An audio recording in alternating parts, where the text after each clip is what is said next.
오늘은 우리의 보물은 무엇인가 하는 제목 가지고 말씀을 나누겠습니다. 우리는 누구나 우리의 삶 속에서 소중하게 여기며 살아가는 것들이 있습니다. 그래서 우리는 그 소중한 것을 위해서 살아갑니다. 왜냐하면 우리의 마음과 신경이 저절로 우리가 가장 중요하게 생각하는 것으로 향하여 가기 때문입니다. 저는 어려서부터 잠이 많은 사람이었습니다. 밤 9시가 넘으면 저절로 잠이 와서 여행을 다닐 때도 걸으면서 졸다가 다리가 휘청거리는 것을 경험할 정도였습니다. 그리고 한번 잠이 들면 자는 중에 누가 다른 방으로 옮겨다 놓아도 모르고 깊은 잠을 잤습니다. 그런 제가 결혼을 해서 첫 아들을 낳았을 때 그 아들이 얼마나 소중했는지, 그렇게 잠이 많고 잠이 들면 쉽게 깨지 못하는 저였지만 아기가 조금이라도 소리를 내면 즉시 일어나서 아기에 필요한 것을 해주고 한밤중에도 일어나 돌봐주는 사람이 되었습니다. 그 아기보다 저에게 소중한 것이 없을 정도로 저희 아들은 제 삶에 가장 소중한 보물이었던 것입니다. 그래서 미장원 가거나 옷을 사는 돈을 아껴서 소중한 아들의 좋은 책을 사주고 아들의 옷을 사주고 아들을 위해서는 무엇이든 아낌없이 해주고 싶었습니다.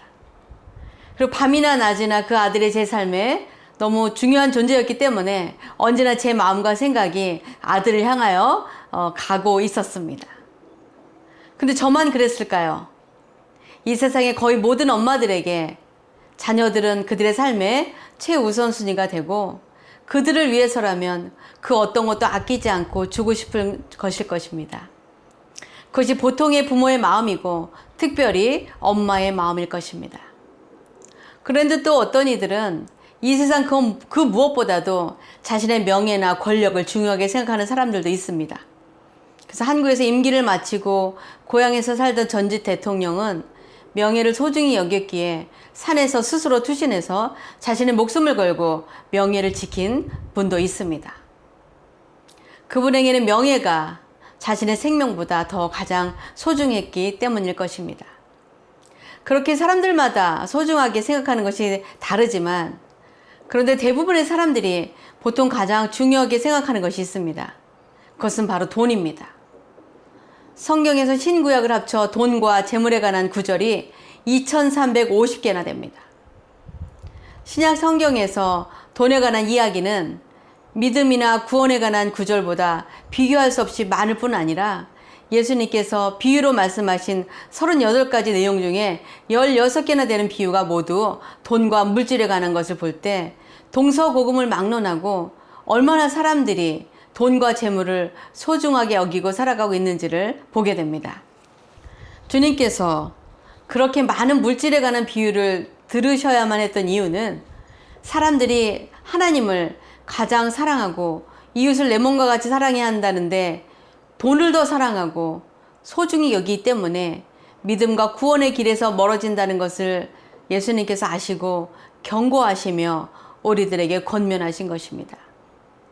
이렇게 물질의 마음을 빼앗기고 살아가고 있는 우리들에게 오늘의 본문 말씀 누가복음 12장 33절에서 34절에 예수님께서 이렇게 말씀하셨습니다.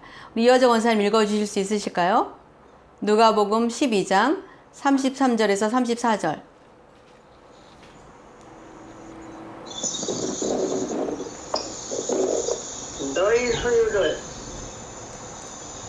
너의 소유를 팔아 구제하여 너희가 짓지 아니하는 배낭을 만들라. 곧 하늘에 둔바 다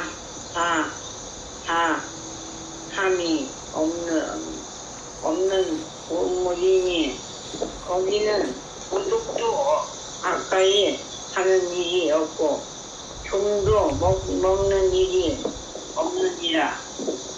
너희 보물 있는 곳에는 너희 마음도 있으리라. 아멘. 네. 이 말씀에서 말한 것처럼 지금 우리들의 마음을 뺏어가고 있는 또 우리가 가장 소중히 여기는 보물은 무엇인지 한번 돌아보기 원합니다. 우리의 모든 것을 드려도 아깝지 않고 우리의 시간과 노력과 재능과 정성을 다하여 섬기고 사랑하는 대상이 하나님이 맞는지 점검해 보아야 할 것입니다. 그런데 혹시 우리가 가장 소중히 생각하고 의지하며 우리의 마음이 저절로 가는 것이 물질이라면 우리는 우리의 물질관을 다시 한번 생각해 보아야 할 것입니다. 왜냐하면 우리가 물질을 더 중요하게 생각하면 우리는 하나님이 우리 삶의 주인이 아니라 우리가 물질에 따라 좌지우지되는 물질을 섬기는 자가 되기 때문입니다. 그래서 예수님께서 누가복음 16장 13절에 이렇게 말씀하신 것을 보게 됩니다. 집 하인이 두 주인을 섬길 수 없나니 혹 이를 미워하고 저를 사랑하거나 혹 이를 중히 여기고 저를 경히 여길 것임이니라. 너희는 하나님과 재물을 겸하여 섬길 수 없느니라. 그런데 안타깝게도 우리는 다급한 마음에 하나님보다 물질을 선택할 때가 많다는 것입니다. 우리가 살아가는데 돈이 반드시 필요합니다. 그래서 돈이 중요하기 때문에 하나님께 예배드리는 주일에도 일을 해서 돈을 조금이라도 더 벌려고 합니다. 그러나 우리는 돈보다 하나님을 선택할 때 우리의 필요를 다 아시는 하나님께서 우리에게 필요한 것을 다 주신다는 약속의 말씀을 믿지 못하기 때문에 우리는 지금 당장 우리에게 필요해 보이는 물질을 선택하는 것입니다. 결국 우리는 믿음이 없기 때문에 우리의 삶의 결핍을 경험하게 된다는 것을 알아야 합니다. 오늘의 본문 말씀 바로 전에 예수님께서 누가복음 12장 29절에서 31절에 이렇게 말씀하신 것을 보게 됩니다. 박경기 집사님 읽으시면 감사하겠습니다. 누가복음 12장 29절에서 31절. 너희는 무엇을 먹을까 무엇을 마실까 하여 구하지 말고 근심하지도 말라. 이 모든 것은 세상 백성들이 구하는 것이다. 너희 아버지께서는 이런 것이 너희에게 있어야 할 것을 아시느니라. 다만 너희는 그의 나라를 구하라. 그리하면 이런 것들을 너희에게 더하시리라. 아멘. 예수님께서 이렇게 말씀하셨어도 우리는 늘 우리가 먹고 사는 것을 걱정하고 염려하느라 하나님의 나라와 의를 먼저 구할 마음의 여유가 없습니다. 왜냐하면 하나님의 말씀은 눈에 당장 보이지 않는 것을 미래에 주실 것을 막연히 믿어야 하지만 지금 통장에 잔고가 넉넉하면 마음이 편해지고 걱정이 사라지기 때문입니다. 그래서 우리는 하나님의 말씀을 믿고 순종하는 믿음이 필요한 것입니다. 우리가 먼저 하나님이 기뻐하시는 곳에 우리의 물질을 사용하지 않고 우리 자신을 위하여 모아두고 쌓아둔다면 그것은 결코 그대로 잊지 못한다는 것을 우리는 명심해야 합니다. 마태복음 6장 19절에서 20절에 예수님께서 이렇게 말씀하셨기 때문입니다. 너희를 위하여 보물을 땅에 쌓아두지 말라. 거기는 좀과 동록이 해하며 도둑의 구멍을 뚫고 도둑질 하느니라. 오직 너희를 위하여 보물을 하늘에 쌓아두라. 거기는 좀이나 동록이 해하지 못하며 도둑의 구멍을 뚫지도 못하고 도둑질도 못하느니라. 그러나 아무리 이렇게 주님께서 말씀하시고 또 그 말씀을 설교로 전해도 사람들의 마음은 쉽게 바뀌지 않는 것이 안타깝습니다. 왜냐하면 모든 물질을 주관하시고 주인이 되시는 분이 하나님이심을 인정하지 않기 때문에 돈이 더 중요하다고 생각해 먼저 하나님의 나라와 의를 위하여 드리지 못하는 것입니다. 하나님 우리에게 큰 것을 원하시는 것이 아니라 우리 마음의 우선순위가 하나님과 하나님의 영광을 위해 올려드리는 것이 되기를 바라시는 것입니다. 그래서 우리 삶의 주인이 하나님이심을 우리가 소중히 여기는 물질을 구별하여 드림으로 우리의 믿음을 고백하는 것입니다. 그런데 우리는 하나님과 하나님이 기뻐하시는 구제와 선교와 하나님의 나라를 위해 먼저 드리지 못하고 우리가 먹고 사는 일에 매여서 하나님께 드리는 것을 인색한 마음으로 형식적으로 드리게 될 수도 있습니다. 그러나 그런 마음과 정성이 빠진 예물은 하나님 기뻐하지 않으신다는 것을 우리는 알아야 합니다. 이것에 관해서 말라기 1장 8절에서 9절은 이렇게 책망하는 것을 보게 됩니다. 만군의 여호와가 이르노라. 너희가 눈먼 희생 제물을 바치는 것이 어찌 악하지 아니하며 저는 것, 병든 것을 드리는 것이 어찌 악하지 아니하냐. 이제 그것을 너희 총독에게 드려보라. 그가 너를 기뻐하겠으며 너를 받아주겠느냐. 만군의 여호와가 이르노라. 너희는 나 하나님께 은혜를 구하면서 우리를 불쌍히 여기소서 하여 보라. 너희가 이같이 행하였으니 내가 너희 중 하나인들 받겠느냐. 구약시대에 하나님께 제사를 드리러 오는 자들은 반드시 하나님께 드릴 제물을 가지고 와야만 했습니다. 그 제물은 흠이 없는 어린 양이나 가난한 사람들은 산 비둘기나 집 비둘기를 가지고 와서 제사를 드렸습니다. 그런데 어차피 죽일 제물들이기 때문에 상품 가치가 없는 눈먼 것, 저는 것, 병든 것들을 하나님께 드릴 제물로 가져왔기에 하나님은 그런 형식적이고 가증한 제물을 받지 않으신다고 말씀하신 것입니다. 지금도 마찬가지입니다. 우리가 하나님께 드리는 예물은 우리의 마음과 정성과 믿음을 담아 드려야 합니다. 그리고 우리에게 주신 물질을 우리만을 위해 사용할 때 우리는 하나님께 책망받게 된다는 것을 기억해야 합니다. 왜냐하면 우리가 가진 모든 것은 하나님께서 우리에게 맡겨주신 것입니다. 그래서 우리는 우리 삶의 주인이 되시는 하나님께서 종인 우리에게 맡겨주신 것을 하나님이 원하시고 기뻐하시는 곳에 사용해야 합니다. 우리는 부자 청년이 예수님을 찾아와서 어떻게 하면 구원을 받을 수 있는가 물어보자 예수님께서 마태복음 19장 21절에서 23절에 이렇게 말씀하신 것을 기억할 것입니다.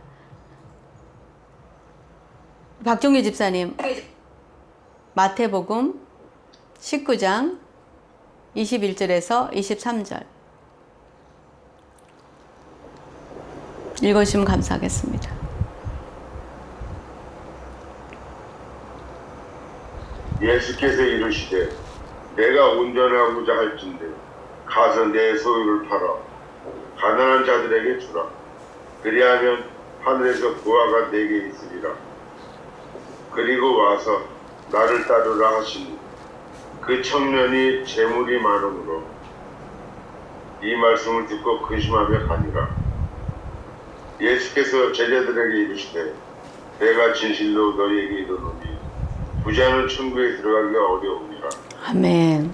다시 하는 것인데. 네. 이 청년도 구원받는 것도 중요하지만 자신이 가진 많은 재물을 포기하고 싶지 않았기 때문에 근심하고 돌아간 것입니다. 주님께서 아무리 하늘의 보화가 있을 것이라고 말씀하셨어도 자신의 것을 팔아 가난한 자들에게 나누어주는 것은 너무 아깝고 실천하기 어려웠던 것입니다. 그래서 주님은 부유한 자들이 천국에 들어가는 것이 낙타가 바늘기로 들어가는 것보다 어렵다고 말씀하신 것입니다. 왜냐하면 하나님을 믿는 것이 아니라 돈을 믿고 살게 되기 때문입니다. 우리가 보물로 여기며 살아가고 있는 것을 내려놓고 그 자리에 하나님을 올려드리는 것이 가장 중요합니다. 그래야 하나님이 우리 삶의 주인이 되시고 우리는 그분의 뜻대로 순종하며 살아갈 수 있기 때문입니다. 제가 그렇게 사랑하고 보물처럼 애지중지하며 키운 그 아들이 고등학교를 졸업하자 오토바이를 사서 타고 다니겠다고 해서 위험하기 때문에 절대로 안 된다고 말했습니다.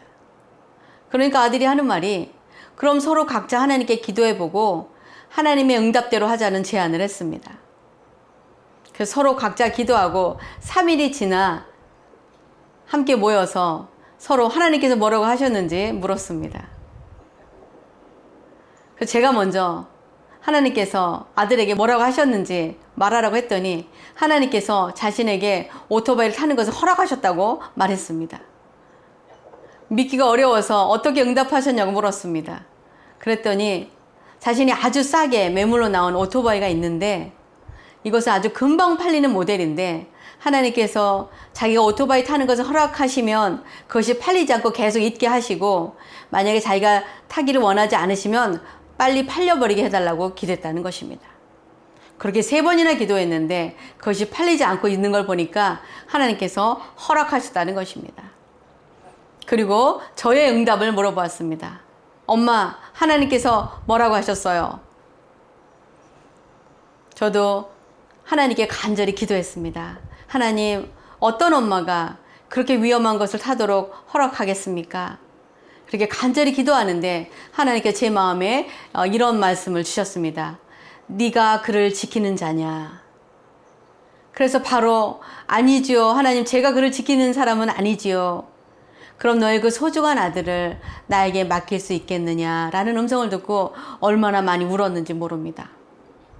왜냐하면 제가 그렇게 소중하게 생각한 보물 같은 아들을 주님의 손에 올려드리는 것은 하나님이 지켜주실 것을 믿는 믿음이 필요했을 뿐만 아니라 그런 모든 위험도 주님께 맡겨드려야 했기 때문에 저에게는 참 어려운 결정이었습니다. 그러나 주님께서, 하나님께서 자신의 손에 올려놓으라고 하셨기 때문에 가장 소중히 여겼던 그 보물을 하나님 손에 올려드리고 하나님이 주인 된 삶을 살게 되었습니다. 그런데 만약 우리가 하나님보다 다른 것들을 계속 보물로 여기며 살아간다면 하나님은 우리가 하나님보다 더 소중히 여기며 섬기는 것들을 빼앗아 가시거나 우리가 보물처럼 여기던 것들 때문에 오히려 고난을 받게 하심으로 우리를 훈계하시고 책망하셔서 다시 하나님을 우리 삶의 가장 소중한 자리에 모시고 살게 하는 것을 경험하게 되실 것입니다. 하나님께서 이스라엘 백성들에게 젖과 꿀이 흐르는 가나안 땅을 주셨을 때 그들은 그 땅을 선물로 주신 하나님을 버리고 그 땅에 정착해서 농사 짓고 사는데 필요한 비와 천둥의 신 바알과 또 다산과 풍요의 여신 아세라를 섬겼습니다.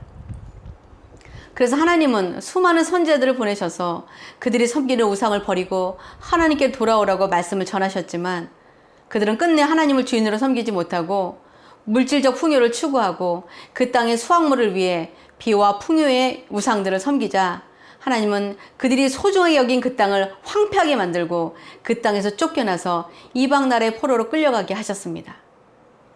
그리고 이방 나라에서 70년 동안이나 포로로 살게 하셨다는 것을 우리는 기억해야 할 것입니다. 우리가 하나님보다 우선시하며 섬기는 죄를 그래서 범해서는 안 되는 것입니다. 그리고 하나님은 우리가 하나님의 것을 가지고 때를 따라 나누어주는 신실한 청지기가 되기를 원하신다고 오늘의 본문 말씀 누가복음 12장 42절에서 43절에 이렇게 말씀하고 있습니다. 이화정 원사님 한번 더 읽어주시면 감사하겠습니다. 누가복음 12장 42절에서 43절. 주께서 이르시되 지혜 있고 진실한 청지기가 되어 주인에게 그 집 종들을 맡아 때를 따라 양식을 나누어 줄 자가 누구냐? 주인이 이를 때에 그 종이 그렇게 하는 것을 보면 그 종은 복이 있으리로다. 아멘. 우리는 하나님의 종으로서 우리 삶의 주인이 되시는 하나님의 뜻대로 우리에게 맡겨주신 것들을 사용해야 합니다. 먼저 하나님의 나라와 의를 위하여 그리고 어려운 이웃을 위하여 그리고 주님의 몸된 교회와 하나님 기뻐하시는 선교를 위해서 기꺼이 기쁨으로 드리며 사용할 때 우리는 우리의 보물을 하늘에 쌓게 되고 하늘의 상급과 면류관을 얻게 되는 것입니다. 저는 저와 여러분이 하나님께서 우리에게 맡겨주신 것을 가지고 그것이 우리의 것인 줄 알고 착각하며 우리의 미래를 위해, 우리의 가족들을 위해, 우리의 노후를 위해 쓰겠다고 우리의 주머니와 은행에 쌓아두는 것이 아니라 먼저 하나님이 기뻐하시는 곳에 나누어주고 사용함으로 하나님께서 우리에게 필요한 모든 것을 공급해 주시는 분이심을 날마다 경험하며 살아가게 되시기를 주님의 이름으로 축원합니다. 기도하시겠습니다. 사랑의 아버지 하나님 감사합니다. 하나님이 우리 삶의 가장 소중한 분임을 알면서도 입으로는 그렇게 말하면서도 아버지 하나님 저희들의 마음속에는 하나님보다 더 소중히 여기며 살아가는 것들이 있습니다. 우리의 자녀를 목숨보다 더 사랑하며 또 물질을 하나님보다 더 따라가며 아버지 하나님 우리의 자존심을 또 내세우기도 합니다. 하나님 저희들이 하나님보다 더 소중하게 생각하며 살아가는 것들을 주님 앞에 내려놓고 아버지 하나님의 선한 청지기가 되어 하나님 기뻐하시는 곳에 우리의 시간과 우리의 물질과 우리에게 주신 모든 것들을 사용하는 충직한 청지기가 되도록 은혜를 베풀어 주시옵소서. 아버지 하나님 그렇게 하나님을 기쁘시게 하는 삶을 살아갈 때 하나님께서 하늘 문을 여시고 우리에게 필요한 모든 것을 다 채워주시는 전능하신 하나님이심을 날마다 우리 삶 속에서 경험하며 살아가는 저희들이 되어지게 해주시옵소서. 저희들에게 주신 귀한 말씀을 감사드리며 귀하신 예수님의 이름으로 기도합나이다. 아멘.